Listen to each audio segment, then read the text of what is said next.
Okay, once again, let us come back to process of cooperative education and training.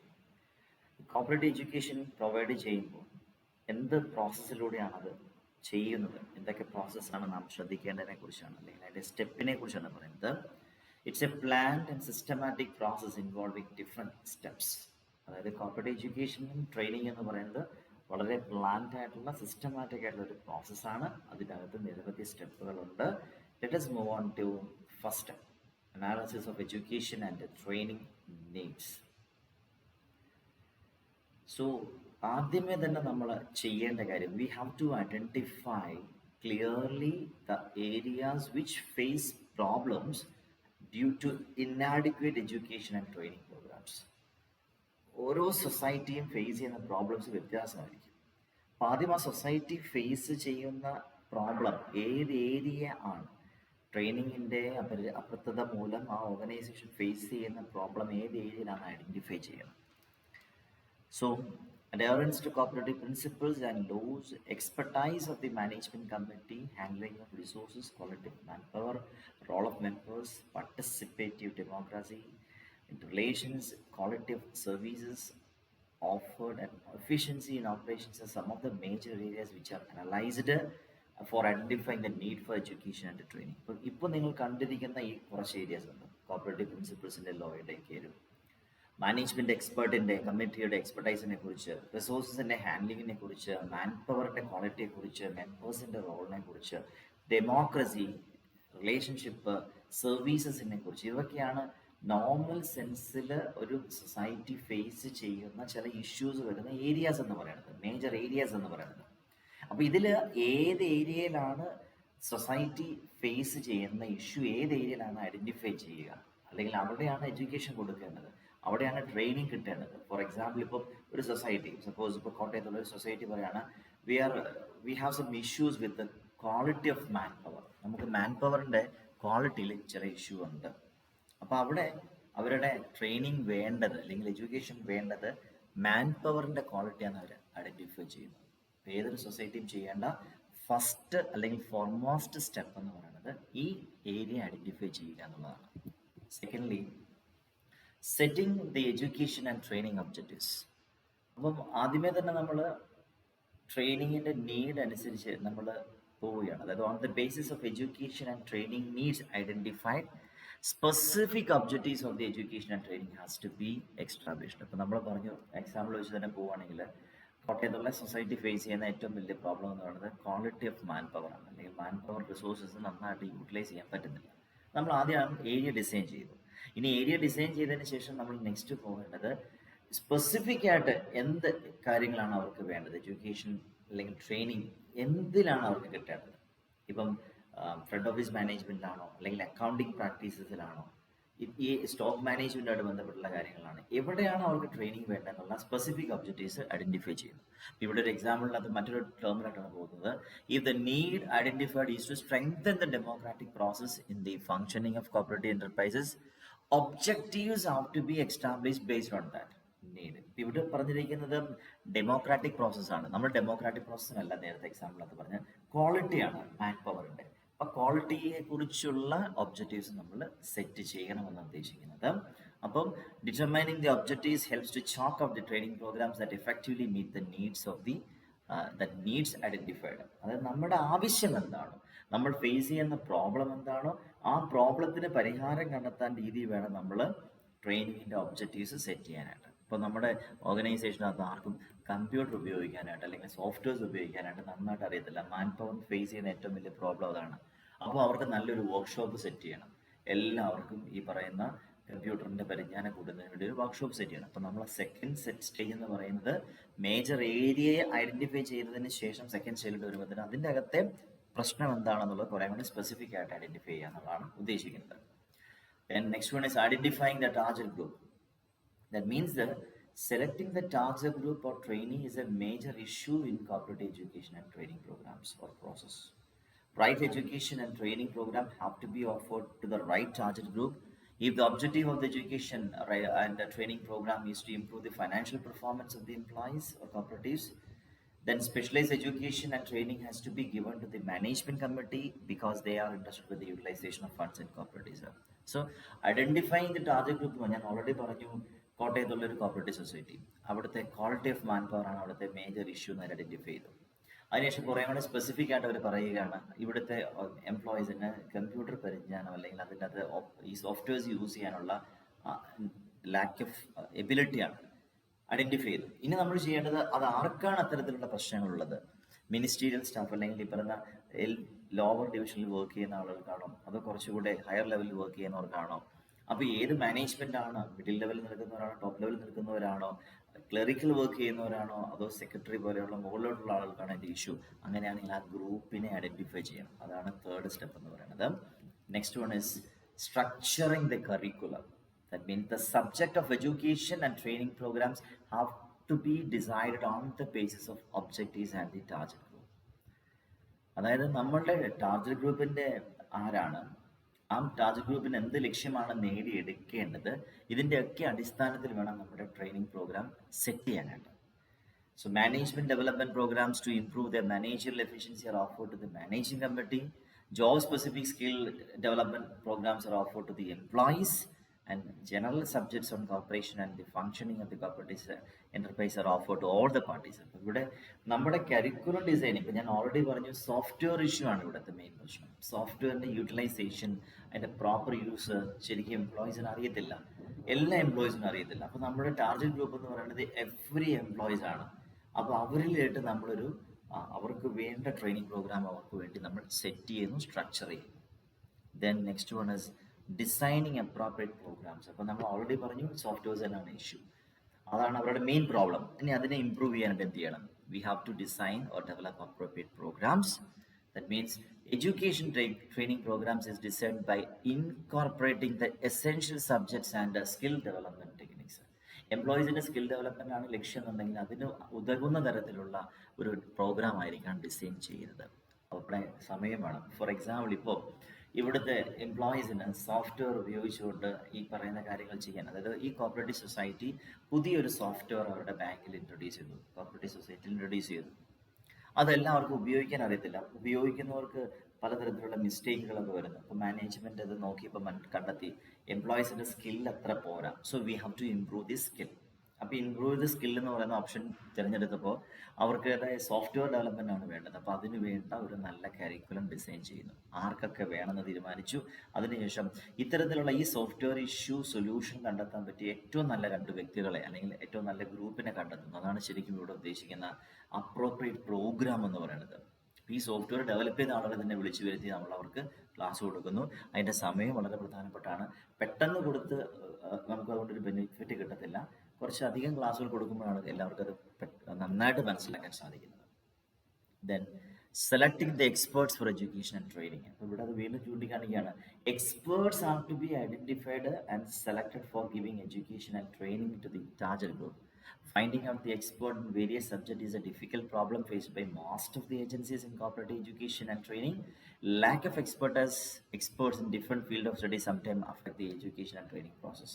അപ്പം cooperative മേഖലയിൽ ഇത്തരത്തിലുള്ള പ്രശ്നങ്ങൾ പഠിച്ച് അതിന് പരിഹാരം കണ്ടെത്താനായിട്ട് പോകുമ്പോൾ നമുക്ക് വേണ്ട, അല്ലെങ്കിൽ നമ്മളിപ്പോൾ ഓൾറെഡി ഡിസൈൻ ചെയ്തു, നമ്മുടെ പ്രോബ്ലം ഒക്കെ ഡിസൈൻ ചെയ്തു, അതിനി നല്ലൊരു എക്സ്പേർട്ടിനെ നമ്മൾ കൊണ്ടുവന്നിട്ട് നല്ലൊരു ട്രെയിനിങ് കൊടുക്കണം, നല്ലൊരു എഡ്യൂക്കേഷൻ കൊടുക്കണം. അപ്പോൾ ആ എക്സ്പേർട്ടിനെ ഐഡന്റിഫൈ ചെയ്യാന്ന് പറയുന്നത് ലെബോറിയസ് ടാസ്ക് ആണ്. ടാസ്ക് ഗ്രൂപ്പിന്റെ ആവശ്യമനുസരിച്ചുള്ള എക്സ്പേർട്ടിനെ നമ്മൾ കണ്ടെത്താൻ ശ്രമിക്കുന്നു. അവരുടെ പ്രശ്നങ്ങൾ പരിഹരിക്കാൻ വേണ്ടി എക്സ്പേർട്ടിന്റെ സഹായം നമ്മൾ അഭ്യർത്ഥിക്കുകയാണ് ശരിക്കും ചെയ്യുന്നത്. ദെൻ ഇതെല്ലാം കണ്ടെത്തിയതിന് ശേഷം നെക്സ്റ്റ് സ്റ്റേജാണ് ഇംപ്ലിമെന്റിങ് ദി പ്രോഗ്രാം എന്ന് പറയുന്നത്. അതായത് ഇതാണ് ശരിക്കും എക്സിക്യൂഷൻ. ഇപ്പോൾ നമ്മൾ പ്രോബ്ലം എന്താണെന്ന് ഐഡന്റിഫൈ ചെയ്തു, ആർക്കാണ് ആ പ്രശ്നം ഉള്ളതെന്ന് ഐഡന്റിഫൈ ചെയ്തു, അവർക്ക് എങ്ങനെയാണ് ഇത് ഡിസൈൻ ചെയ്യേണ്ടതിനെ കുറിച്ച് തീരുമാനിച്ചു, എക്സ്പേർട്ടിനെ നമ്മൾ കണ്ടെത്തി, അതിനുശേഷം ട്രെയിനിങ് കൊടുക്കുകയാണ്. This is the execution phase of a training programme. A good training programme facilitates effective learning of the participants. A training programme must be in conformity with a time schedule fixed and covers the subjects incorporated. നമ്മൾ ശരിക്കും ഒരു കോളേജിലൊരു course പഠിക്കുന്നത് പോലെ തന്നെ ആയിരിക്കണം ഇതും. അപ്പോൾ ഒരു ഇത്ര സമയം, ഇത്ര ഡ്യൂറേഷൻ വേണം ഈ സോഫ്റ്റ്വെയറിനെ കുറിച്ച് പഠിക്കാനായിട്ട്, ഇത്ര അവേഴ്സ് അവർ സ്പെൻഡ് ചെയ്യേണ്ടതായിട്ട് വരും, ഇത്ര മൊഡ്യൂൾസ് അതിനകത്ത് ഡീൽ ചെയ്യേണ്ടതായിട്ട് വരും. ഇതെല്ലാം വളരെ വ്യക്തമായിട്ടൊരു സ്ട്രക്ചറൽ ഫ്രെയിം വർക്കിലൂടെ തന്നെ നമ്മൾ മുന്നോട്ട് പോയെങ്കിൽ മാത്രമേ ആ പ്രോഗ്രാം ഒരു ഇഫക്റ്റീവായുള്ള പ്രോഗ്രാം അല്ലെങ്കിൽ ഒരു നല്ല ട്രെയിനിങ് പ്രോഗ്രാം എന്ന് നമുക്ക് പറയാൻ സാധിക്കത്തുള്ളൂ. അതിനുശേഷം നമ്മൾ ചെയ്യുന്നൊരു കാര്യം എന്ന് വെച്ചാൽ ഇവാലുവേഷൻ ആണ്. അതായത് നമ്മൾ ട്രെയിനിങ്ങിൻ്റെ ഈ പ്രോസസ്സിനെ നമ്മളൊന്ന് ഇവാലുവേറ്റ് ചെയ്യാണ്. ആ പ്രോസസ്സ് ശരിക്കും നമ്മളിപ്പോൾ എല്ലാം ടാർഗറ്റൊക്കെ വെച്ചു, നല്ല രീതിയിൽ ആ എക്സ്പേർട്സിനെയൊക്കെ കൊണ്ടുവന്നു, നല്ല ക്ലാസ്സസ് എടുത്തു. ഇതൊന്നും അല്ല ഏറ്റവും പ്രധാനമായിട്ട് കാര്യം എന്ന് വെച്ചാൽ ഇതിനെക്കുറിച്ച് എങ്ങനെ ആ ട്രെയിനിങ് കിട്ടേണ്ട ആളുകൾ എങ്ങനെ നന്നായിട്ട് മനസ്സിലാക്കിയെടുത്തു, ഔട്ട്കം ബേസ്ഡ് എന്ത് ഔട്ട്കമാണ് അവർക്ക് ഇതിൽ നിന്ന് കിട്ടിയത്, അതാണ് ശരിക്കും നമ്മളിവിടെ ശ്രദ്ധിക്കുന്ന ഒരു പ്രധാനപ്പെട്ട കാര്യം.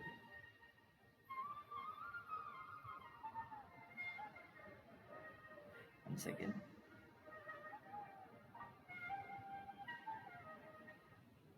ഇതാണ് നമ്മളിവിടെ ശ്രദ്ധിക്കുന്ന ഏറ്റവും പ്രധാനപ്പെട്ട ഒരു കാര്യം. അതാണ് ഫൈനൽ ഫേസിൽ പറയുന്നത്. The final phase in an education and training process is evaluation of the programs implemented. The quality and effectiveness of the training programs are offered can be understood through systematic evaluation. It allows modification in the education and training programs and adequate corrections in the training process. അപ്പം evaluation ചെയ്യാൻ ഉദ്ദേശിക്കുന്നത് നമുക്കൊരു target ഉണ്ടായിരുന്നു, ഒരു target group ഉണ്ടായിരുന്നു, അവരുടെ problem നമ്മൾ identify ചെയ്തു, അവരുടെ ആവശ്യത്തിനനുസരിച്ചുള്ള ട്രെയിനിങ് എക്സ്പേർട്ടിനെ നമ്മൾ തിരഞ്ഞെടുത്തു, ഒരു കരിക്കുലം ഡിസൈൻ ചെയ്തിട്ടുണ്ടായിരുന്നു, അതിനനുസരിച്ചുള്ള ട്രെയിനിങ് നമ്മൾ ഇംപ്ലിമെൻറ്റ് ചെയ്തു, സമയത്ത് അത് തീർക്കുകയും ചെയ്തു. അതിനുശേഷം നമ്മൾ അവരുടെ നിന്ന് ഫീഡ്ബാക്ക് എടുക്കുകയാണ്. ഈ ട്രെയിനിങ് കൊണ്ട് നിങ്ങൾക്ക് എന്ത് ഔട്ട്കമാണ് കിട്ടിയത്, നിങ്ങളുടെ ഉണ്ടായിരുന്ന പ്രശ്നങ്ങൾ നിങ്ങൾക്ക് പരിഹരിക്കാൻ സാധിച്ചു എന്നുണ്ടെങ്കിൽ it will be A success. Otherwise നമ്മൾ റീതിങ്ക് ചെയ്യേണ്ടതായിട്ട് വരും. അതാണ് ശരിക്കും ഇവാലുവേഷൻ എന്നുള്ള സ്റ്റേജ് കൊണ്ട് ഉദ്ദേശിക്കുന്നത്. സോ ഇതാണ് ട്രെയിനിങ്ങിൻ്റെ പ്രോസസ്സ് എന്ന് പറയുന്നത്. ഈ പ്രോസസ്സ് സക്സസ് ആയിട്ട് നമ്മൾ ചെയ്യുകയാണെങ്കിൽ, അല്ലെങ്കിൽ സക്സസ്ഫുൾ ആയിട്ട് കംപ്ലീറ്റ് ചെയ്യുകയാണെങ്കിൽ നമുക്ക് കിട്ടുന്ന ഒരു ബെനിഫിറ്റ് എന്ന് പറയുന്നത്, സക്സസ്ഫുൾ ആയിട്ട് നമുക്ക് കംപ്ലീറ്റ് ചെയ്യുകയാണെങ്കിൽ നമുക്ക് കിട്ടുന്ന ഒരു ബെനിഫിറ്റിനെ കുറിച്ചാണ് നമ്മൾ ഇനി കാണാൻ പോകുന്നത്. Benefits of this cooperative education and training. The benefits of cooperative education and training can be examined under three heads, namely benefits to the members and users, and benefits to the employees, and finally benefits to the cooperative enterprises. അതായത് ഈ ഒരു training കിട്ടിയത് കൊണ്ട് അല്ലെങ്കിൽ training കൊടുത്തത് കൊണ്ട് എങ്ങനെയൊക്കെയാണ്, ആർക്കൊക്കെയാണ് ബെനിഫിറ്റ് കിട്ടുക എന്നതിനെ സംബന്ധിച്ചാണ് പറയുന്നത്. ഡീറ്റെയിൽ ആയിട്ട് വായിക്കേണ്ട കാര്യം പോലുമില്ല, അതിൻ്റെ പോയിന്റ്സ് വായിച്ചാൽ തന്നെ ക്ലാഷ് ചെയ്യാൻ പറ്റുന്നതാണ്. Benefits to members and users. The following are some of the important benefits of education training to the members. ഒന്ന്, better quality services നമുക്ക് പ്രൊവൈഡ് ചെയ്യാൻ സാധിക്കും. അതായത് നമ്മുടെ ഇഷ്യൂ അവിടെ പൂർത്തീകരിച്ച് കഴിഞ്ഞാൽ, നമ്മൾ നേരത്തെ പറഞ്ഞ സോഫ്റ്റ്വെയർ ഇഷ്യൂ ആണെങ്കിൽ ആ ഇഷ്യൂ അവിടെ കംപ്ലീറ്റ് ചെയ്ത് കഴിഞ്ഞാൽ, അല്ലെങ്കിൽ ആ ഇഷ്യൂവിന് ഒരു പരിഹാരം കൊടുക്കാൻ ആ ട്രെയിനിങ്ങിൽ സാധിച്ചു കഴിഞ്ഞാൽ സർവീസ്, നമ്മുടെ ക്വാളിറ്റി സർവീസ് നമുക്ക് പ്രൊവൈഡ് ചെയ്യാനായിട്ട് സാധിക്കുന്നതാണ്. ഇനി നല്ലൊരു റിലേഷൻഷിപ്പിലോട്ട് ഇത് കൊണ്ടുപോകാൻ സാധിക്കുന്നതാണ്. Education training improves the communication and interpersonal skill of the members and employees of cooperative societies.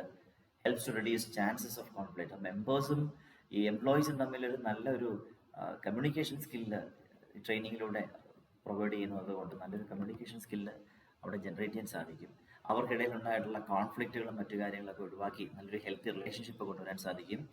Democratic പ്രോസസ്സിനെ കുറച്ചുകൂടെ ഡെവലപ്പ് ചെയ്യാൻ സാധിക്കും, അല്ലെങ്കിൽ കുറച്ചുകൂടെ ഹെൽത്തി ആയിട്ടുള്ള ഡെമോക്രാറ്റിക് പ്രോസസ്സ് ഈ ട്രെയിനിങ്ങിലൂടെ നമുക്ക് പ്രൊവൈഡ് ചെയ്യാൻ സാധിക്കുന്നതായിരിക്കും. നല്ല returns. Education and training improves the productivity and efficiency and profitability of the employees of the cooperative enterprises, and this helps the generate fair returns for the members of the cooperative societies or enterprises. Issue ഒക്കെ solution കണ്ടെത്താൻ സാധിച്ചു കഴിഞ്ഞാൽ employees കുറേ കൂടെ qualified ആവും, കുറേ കൂടെ അവർ എന്താ പറയുക ഷാർപ്പൻ ആവും. കുറേ കൂടെ ഷാർപ്പൻ ചെയ്ത് കഴിഞ്ഞാൽ അവരുടെ പ്രൊഡക്ടിവിറ്റി കൂടും, അവരുടെ എഫിഷ്യൻസി കൂടും. ആ എഫിഷ്യൻസി കൂടി കഴിഞ്ഞാൽ സ്വാഭാവികമായിട്ടും സൊസൈറ്റിക്ക് തന്നെ ആയിരിക്കും അതിൻ്റെ ബെനിഫിറ്റ് കിട്ടുന്നത്. ആൻഡ് ഫൈനലി ഒരു സാമൂഹിക അംഗീകാരം ഈ പറയുന്ന ട്രെയിനിങ് ലഭിച്ചു കഴിഞ്ഞാൽ ശരിക്കും അതൊരു സോഷ്യൽ സ്റ്റാറ്റസ് റെക്കഗ്നേഷൻ തന്നെയാണ് മെമ്പേഴ്സിന് അല്ലെങ്കിൽ ഓണേഴ്സിന് കിട്ടുന്നത്. ഒരു കുറേ കൂടെ നോളജ് ഉള്ള വ്യക്തികളായിട്ട് മാറുന്ന ഒരു സാഹചര്യമാണ് വരുന്നത്. ഇത് നമ്മളിപ്പോൾ പറഞ്ഞത് ശരിക്കും മെമ്പേഴ്സിൻ്റെ കോണ്ടെക്സ്റ്റിലാണ് പറഞ്ഞത്. ഇനി ബെനിഫിറ്റ്സ് എംപ്ലോയീസിനെ സംബന്ധിച്ച് പറയുകയാണെങ്കിൽ നല്ല ജോബ് സാറ്റിസ്ഫാക്ഷൻ അവർക്ക് കിട്ടും, നല്ല റെമ്യൂണറേഷൻ അവർക്ക് കിട്ടും, കരിയർ പ്രോസ്പെക്ട്സ് അവർക്ക് ഉയർത്താൻ സാധിക്കുന്നതായിരിക്കും. അവരുടെ സ്കില്ലുകൾ അവർക്ക് എൻട്രി ചെയ്യാൻ സാധിക്കുന്നതായിരിക്കും, നോളജിനെ അവർക്ക് കൂട്ടാൻ സാധിക്കുന്നതായിരിക്കും. നല്ല എഡ്യൂക്കേഷനൊക്കെ കിട്ടിക്കഴിഞ്ഞാൽ അവർക്ക് അവരുടെ വർക്കൊക്കെ നന്നായിട്ട് പെർഫോം ചെയ്യുകയാണെങ്കിൽ ആ ഓർഗനൈസേഷനകത്ത് ജോബ്, നല്ലൊരു സെക്യൂരിറ്റി, ഒരു സേഫ്റ്റി, അവർക്ക് ഓപ്പർച്യൂണിറ്റി സൊസൈറ്റി കൊടുക്കുന്നതായിരിക്കും. അപ്പം എംപ്ലോയീസിൻ്റെ കോൺടാക്റ്റിലുള്ള ബെനിഫിറ്റ്സ് ആണ് അവിടെ ചൂണ്ടിക്കാണിച്ചിരിക്കുന്നത്. വളരെ സിമ്പിളായിട്ടുള്ള കാര്യങ്ങളാണ്. നെക്സ്റ്റ് പറയുന്നത് അതിൻ്റെ കോപ്പറേറ്റീവ് എൻ്റർപ്രൈസസിനെ ബെനിഫിറ്റിനെ സംബന്ധിച്ച് പറയുകയാണെങ്കിൽ ഇതെല്ലാം തന്നെ അങ്ങോട്ടും കിട്ടുന്നതായിരിക്കും അല്ലേ. നല്ല പ്രൊഡക്ടിവിറ്റി അവർക്ക് കിട്ടും, എഫിഷ്യൻസി കൂട്ടാൻ സാധിക്കും, സൊസൈറ്റിയുടെ അംഗീകാരം, സമൂഹത്തിൽ നല്ല ഗുഡ് വിൽ ക്രിയേറ്റ് ചെയ്യാൻ സാധിക്കും, മെമ്പേഴ്സിന് നല്ല സാറ്റിസ്ഫാക്ഷൻ കിട്ടും, യൂസേഴ്സിന് നല്ല സാറ്റിസ്ഫാക്ഷൻ കിട്ടും. സൊസൈറ്റിയെ സംബന്ധിച്ച് മറ്റു പറയുകയാണെങ്കിൽ എഫക്റ്റീവ് ഒരു കോപ്പറേറ്റീവ് കോംപ്ലിമെൻറ്റ്സ് അവിടെ കംപ്ലൈൻസ് അവിടെ ഉണ്ടാകുന്നതായിരിക്കും. അത് മറ്റൊന്നുമല്ല ഉദ്ദേശിക്കുന്നത്. ട്രെയിനിങ്ങും എഡ്യൂക്കേഷനും ഒക്കെ പ്രോപ്പറായിട്ട് കിട്ടിക്കഴിഞ്ഞാൽ ഈ പ്രിൻസിപ്പിൾസിനെ കുറിച്ചും ലോയെ കുറിച്ചും ഒക്കെ വ്യക്തമായിട്ട് മനസ്സിലാക്കാനുള്ളൊരു കഴിവ്, ഒരു അറിവ് ആ സൊസൈറ്റിക്ക് ലഭിക്കുന്നതായിരിക്കും, എംപ്ലോയീസിന് ലഭിക്കുന്നതായിരിക്കും. അതുകൊണ്ട് ആ ഒരു ആംഗിളിൽ അവർക്ക് വലിയൊരു ബെനിഫിറ്റ് ലഭിക്കുന്നതായിരിക്കും. ഇങ്ങനൊരു ട്രെയിനിങ് പ്രൊവൈഡ് ചെയ്യുന്നത് കൊണ്ട് സൊസൈറ്റിക്കും കുറച്ച് ബെനിഫിറ്റ് കിട്ടുന്നുണ്ട്. സൊസൈറ്റിക്ക് ട്രെയിനിങ് പ്രൊവൈഡ് ചെയ്യുകയാണെങ്കിൽ ഇപ്പോൾ ജനറൽ ട്രെയിനിങ് ആണ് കൊടുക്കുകയെന്നുണ്ടെങ്കിൽ അത് നമ്മൾ മനസ്സിലാക്കേണ്ട കാര്യം എന്ന് വെച്ചാൽ നമ്മളിവിടെ ആ ഏരിയയെക്കുറിച്ച് പറയുന്നിടത്ത് നമ്മളത് ശ്രദ്ധിക്കേണ്ട ഒരു കാര്യമുണ്ട്. ഇവിടെ ഏരിയ എന്ന് പറയുന്നത് നിങ്ങൾ ആ ഇവാലുവേഷൻ്റെ സ്റ്റേജിന് മുമ്പായിട്ട് ഇവിടെ പറയുന്നൊരു കാര്യമുണ്ട്.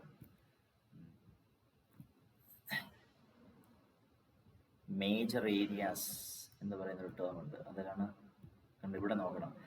ഇവിടെ quality of man power, role of managers, role of members, participative democracy, relations, quality of services offered and efficiency in operations are some of the major areas. അപ്പം ഇതിൻ്റെ അകത്ത് ജനറൽ പബ്ലിക്കിലോട്ട് കിട്ടുന്ന ഇൻഫർമേഷൻ അല്ലെങ്കിൽ ജനറൽ പബ്ലിക്കിൽ കൊടുക്കുന്ന ഒരു അവയർനെസ് പ്രോഗ്രാം ആണെങ്കിൽ പോലും അതും ഒരു ട്രെയിനിങ്ങിൻ്റെ ആംഗിളിലോട്ട് കൊണ്ടുവരാൻ സാധിക്കുന്നതാണ്. അപ്പം അങ്ങനത്തെ ഒരു ട്രെയിനിങ് ഈ പറയുന്ന ഒരു സൊസൈറ്റി ജനങ്ങൾക്ക് വേണ്ടി കൊടുക്കുകയാണെങ്കിൽ അവിടെയാണ് ഈ പറയുന്ന സൊസൈറ്റിക്ക് കിട്ടുന്ന better understanding on cooperative philosophy എന്ന് പറയുന്നത്. കോപ്പറേഷനെ കുറിച്ച് ഒന്നും അറിയാൻ പാടില്ലാത്ത ഒരു സമൂഹത്തിന് അതിനെക്കുറിച്ച് പറയുമ്പോൾ അവർക്ക് അതിനെക്കുറിച്ച് കൂടുതൽ മനസ്സിലാക്കാൻ സാധിക്കുന്നു. അതോടൊപ്പം തന്നെ റിസോഴ്സസിൻ്റെ യൂട്ടിലൈസേഷൻ ഈ പറയുന്ന രീതിയിൽ സൊസൈറ്റിക്ക് നല്ല രീതിയിൽ ഉപയോഗിക്കാനായിട്ട് സാധിക്കുന്നു. ഇപ്പോൾ ഉദാഹരണമായിട്ട് ഒരു സൊസൈറ്റി ഇവിടെ വരുന്നത് ഒരു പ്രൈമറി അഗ്രികൾച്ചർ ക്രെഡിറ്റ് സൊസൈറ്റി അല്ലെങ്കിൽ പ്രൈമറി അഗ്രികൾച്ചർ മാർക്കറ്റിംഗ് സൊസൈറ്റി ഒക്കെ വരുവാണെങ്കിൽ കർഷകർക്ക് അതുകൊണ്ട് ബെനിഫിറ്റ് കിട്ടുകയാണ്. അവരുടെ റിസോഴ്സസിനെ നന്നായിട്ട് യൂട്ടിലൈസ് ചെയ്യാനായിട്ട് അവർക്ക് സാധിക്കുന്നു. സൊസൈറ്റിയുടെ ബെനിഫിറ്റ് അല്ലെങ്കിൽ സൊസൈറ്റി കിട്ടുന്ന മറ്റൊരു ബെനിഫിറ്റ് എന്ന് പറയുന്നത് ഇത്തരത്തിലുള്ള എഡ്യൂക്കേഷനിലൂടെ നല്ലൊരു സൊസൈറ്റിയുടെ ഫങ്ഷനിങ് ആ ഏരിയയിൽ വരികയാണെങ്കിൽ, ഒരു കോപ്പറേറ്റീവ് സൊസൈറ്റി നന്നായിട്ട് ഫങ്ഷൻ ചെയ്യുകയാണെങ്കിൽ ആ സൊസൈറ്റി ഇരിക്കുന്ന അതിൻ്റെ ജുറിസ്ഡിക്ഷനിലുള്ള ആളുകൾക്കൊക്കെ ഒരു വികസനത്തിൻ്റെ പാതയിലോട്ട് അവരെ കൊണ്ടുവരാനായിട്ട് സാധിക്കുന്നതായിരിക്കും. അതിൻ്റെ ചുവട് പിടിച്ച് തന്നെ പറയുന്ന മറ്റൊരു കാര്യമാണ് നല്ലൊരു സ്റ്റാൻഡേർഡ് ഓഫ് ലിവിങ് അല്ലെങ്കിൽ കുറച്ചുകൂടെ മെച്ചപ്പെട്ട ഒരു സ്റ്റാൻഡേർഡ് ഓഫ് ലിവിങ് അവർക്ക് കൊണ്ടുവരാൻ സാധിക്കുന്നതായിരിക്കും. ഒരു സോഷ്യൽ ഹാർമണി, ഒരു സാമൂഹിക ഐക്യം വരെ ഉറപ്പിക്കാനായിട്ട് ഇത് സഹായിക്കുമെന്നുള്ളതാണ് ഈ എൻഹാൻസസ് സോഷ്യൽ ഹാർമണി എന്നുള്ള പോയിന്റ് കൊണ്ട് ഉദ്ദേശിക്കുന്നത്. അപ്പം ഇത് വളരെ നിസ്സാരമായിട്ടുള്ളൊരു കാര്യമാണ്. നമുക്ക് എംപ്ലോയ്സിന് ട്രെയിനിങ് കിട്ടുന്നു, എംപ്ലോയീസിന് ട്രെയിനിങ് കിട്ടുന്നു, യൂസേഴ്സിന് ട്രെയിനിങ് കിട്ടുന്നു, അതുകൊണ്ടുള്ള ബെനിഫിറ്റ് എല്ലാവരിലേട്ടും എത്തിച്ചേരുന്നു. വിവിധ രീതിയിലായിരിക്കും എന്നുള്ളത് മാത്രമാണ് മനസ്സിലാക്കേണ്ടത്. സിമ്പിളായിട്ട് വായിച്ചാൽ മനസ്സിലാക്കുന്ന കുറച്ച് പോയിന്റ്സാണ് benefits of corporate education and training എന്നുകൊണ്ട് ഉദ്ദേശിക്കുന്നത്. Thank U.